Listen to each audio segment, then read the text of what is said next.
అమరావతిలో iconic towers అంట, అదేవిధంగా ఐకానిక్ సచివాలయ బిల్డింగ్ కూడా కట్టబోతున్నాడంట నారా చంద్రబాబు నాయుడు గారు. వాటికి సంబంధించి టెండర్లు కూడా పూర్తి చేస్తున్నారు. ఆ టెండర్లు కూడా ఎలాంటి కంపెనీకి, మిగతా కంపెనీలు కూడా వేలంటిగా ఉన్నాయి. అంతవరకు బాగానే ఉంది. ఇప్పుడు ఐకానిక్ టవర్లు కానీ, ఐకానిక్ సచివాలయాలు ఏదైతే కట్టబోతున్నారో చాలా గొప్ప విషయమే, కట్టండి.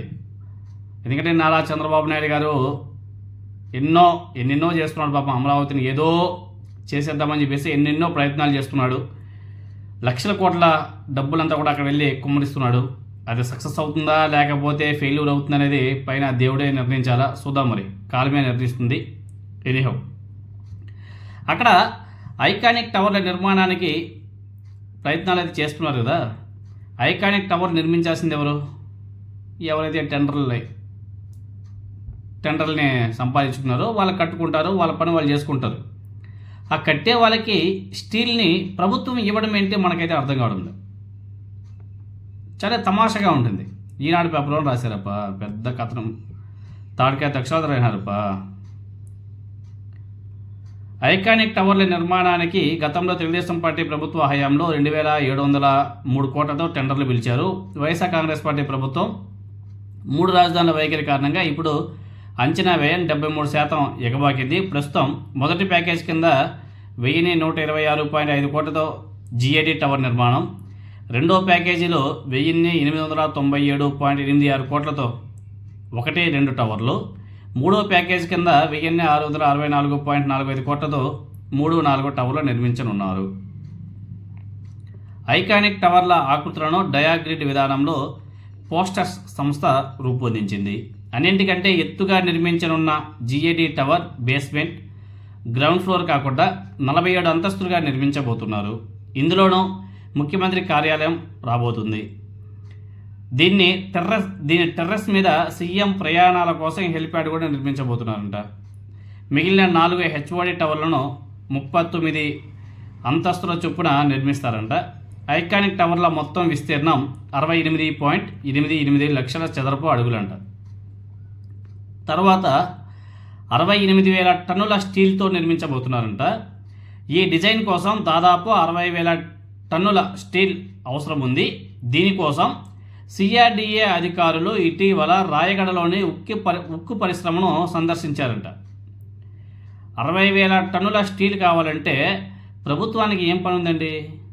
ఎవరైతే టెండర్లు దక్కించుకున్నారో వాళ్ళ కదా నిర్మాణం చేపట్టాలా, వాళ్ళ కదా ప్రొక్యూర్మెంట్ చేసుకోవాలా, అన్నీ వాళ్ళగా చేసుకుంటారు. ఇక్కడ ప్రభుత్వానికి ఏం సంబంధం?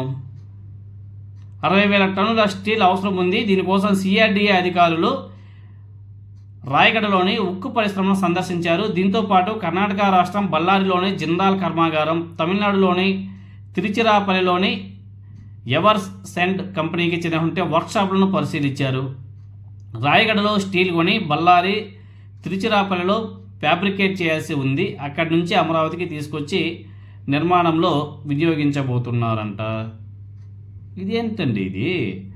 ఎవరైతే టెండర్లు దక్కించుకున్నారో వాళ్ళు కదా కొనుక్కోవాల్సింది, వాళ్ళు కదా చేసుకోవాల్సింది. ఫైనల్గా మీరేం చేయాలా? ఏదైనా థర్డ్ పార్టీ ద్వారా ఇన్స్పెక్షన్ చేయించాలా.